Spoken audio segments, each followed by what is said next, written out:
Assalamualaikum warahmatullahi wabarakatuh. Ulun Lisna Aryani, Prodi Ekonomi Syariah semester 5. Video ulun bermaksud untuk menyelesaikan tugas mata kuliah ulun etika bisnis, yaitu mencari kasus yang berkaitan dengan etika bisnis. Di sini kasus yang ulun dapat yaitu kasus Oreo pada PT Nabisco. Di sini PT Nabisco melanggar etika bisnis.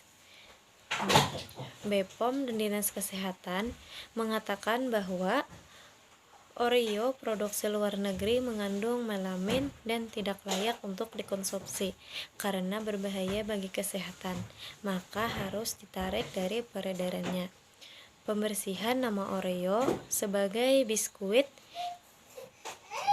berbahaya cukup menguras tenaga bagi public relation PT Nabisco. BPOM telah mengeluarkan pelarangan terhadap peredaran 28 produk yang dicurigai menggunakan bahan baku susu bermelamin dari Cina, di antaranya yang akrab di telinga kita antara lain coklat atau wafer stick dan MMS.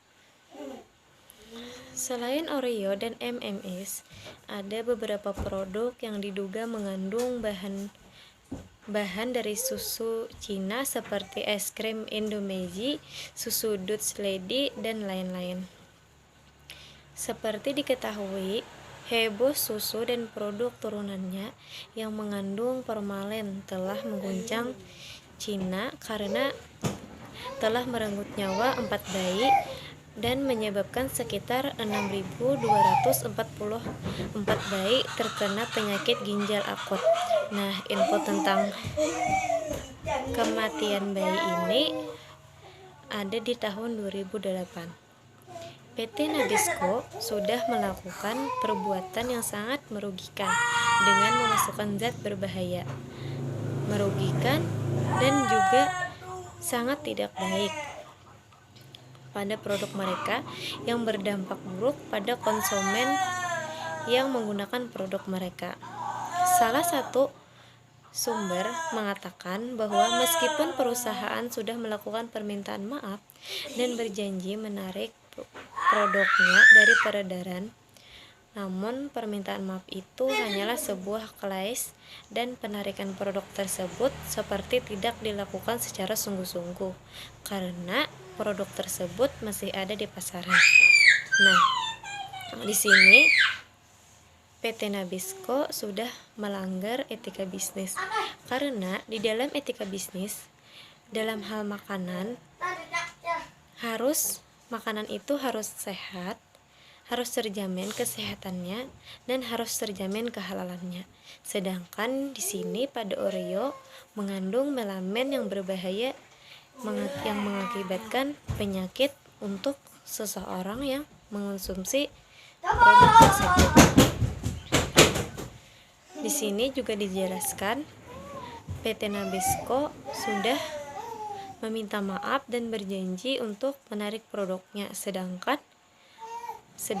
namun menurut sumber tersebut permintaan maaf itu hanya sebuah klaim dan penarikan produk tersebut seperti tidak dilakukan sungguh-sungguh karena produk tersebut masih ada di pasaran. Nah, PT Nabisco membuat kesalahan yang kedua kalinya karena sudah melakukan kesalahan pada produknya, namun pada yang kedua sudah melakukan kesalahan lagi karena tidak benar-benar menarik produknya dari peredaran tersebut. Padahal apabila dilakukan dengan sungguh-sungguh, maka akan menghasilkan sesuatu yang baik pula. Sebaiknya saran untuk PT Nabisco untuk tidak memproduksi suatu produk lagi yang menggunakan dengan bahan-bahan yang berbahaya karena itu sangat tidak baik, tidak sesuai dengan etika bisnis, itu tidak sehat dan tidak halal untuk dikonsumsi.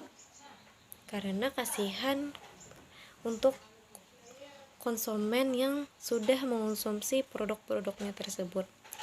Sekian penjelasan tentang kasus yang berkaitan dengan etika bisnis dari Ulun. Salah hilap mohon maaf. Mohon maaf atas kekurangannya. Wassalamualaikum warahmatullahi wabarakatuh.